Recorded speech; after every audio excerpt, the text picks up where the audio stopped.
Howdy folks, this is Justro at Metcalf Mills. It's a cold, damp, dreary day today, and I've been doing some work the last few days on some seeds. And I know y'all really appreciated last year when I offered my seeds for sale. I've got several things this year. I've got some extra things that I didn't have last year that I've been growing for several years to offer to you. And for you folks that have ordered seeds, there's a few orders that have come in over the last few months. The reason I've not sent them out yet is I wait until I process the seeds.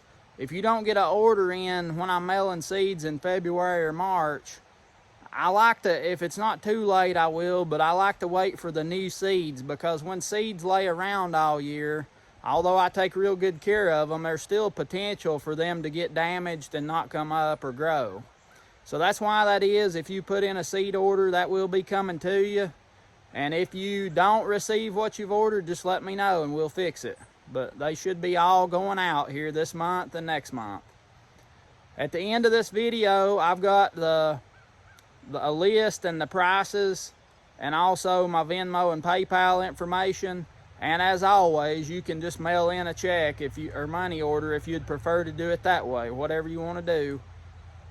Here's the seeds we have. I hope everybody that ordered seeds last year, I hope they done good and served you good and you growed some good things with them. This is the Jimmy Red field corn.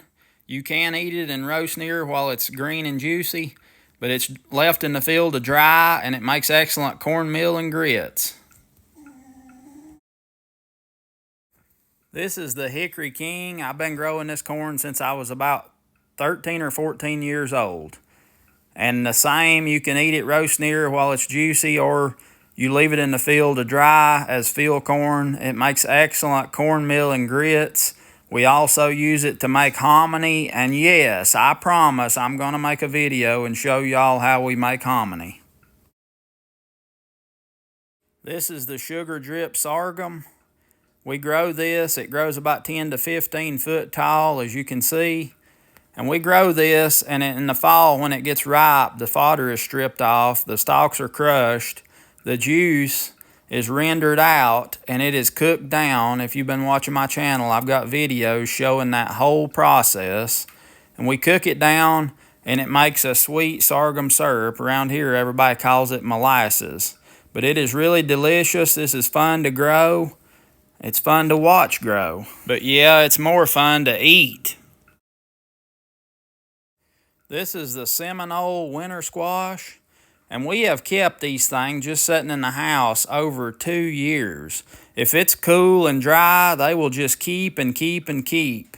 We split them open, bake them in the oven, and put some butter and some of our molasses, our sorghum syrup on them, and you talk about good eating. They are great. This is our North Georgia candy roasters. They make a vine. I planted them in the tater patch this year. Between my tater rows, we had a row that didn't have taters in it. And man, it worked good. The leaves on them, stems come up, and the leaves are really big, and they shaded a lot of the weeds in the tater patch. That worked really good. And these things are delicious. They make the best pies that we've ever had. It's our favorite pie. And they'll put a smile on your face, too. This is our green striped cushaws. And just like the other winter squash, they'll keep for way up into the winter, and you can eat them whenever. That's one thing that I really like about them. They make great pies, anything you can use a squash for. People have told me they make soup, and you can cook them down and make squash butter, and they're really good. Or you can just bake them in the stove, put some butter and something sweet on them, and eat them that way. This is our Georgia rattlesnake watermelons. I've never seen anybody have very good success in our area growing watermelons, but these things do really good for me. We always have good watermelons to eat. The girls love it, and I do too. Some of these things get over 40 pounds, and they're so sweet and delicious. They've got really one of the best taste of any watermelon that I've ever put in my mouth. I've got a video showing how I start out and grow these things. There's a few different ways. Like I said, they've always done good for me, and if you try these, I hope they do good for you and you get to eat some of these good, sweet watermelons.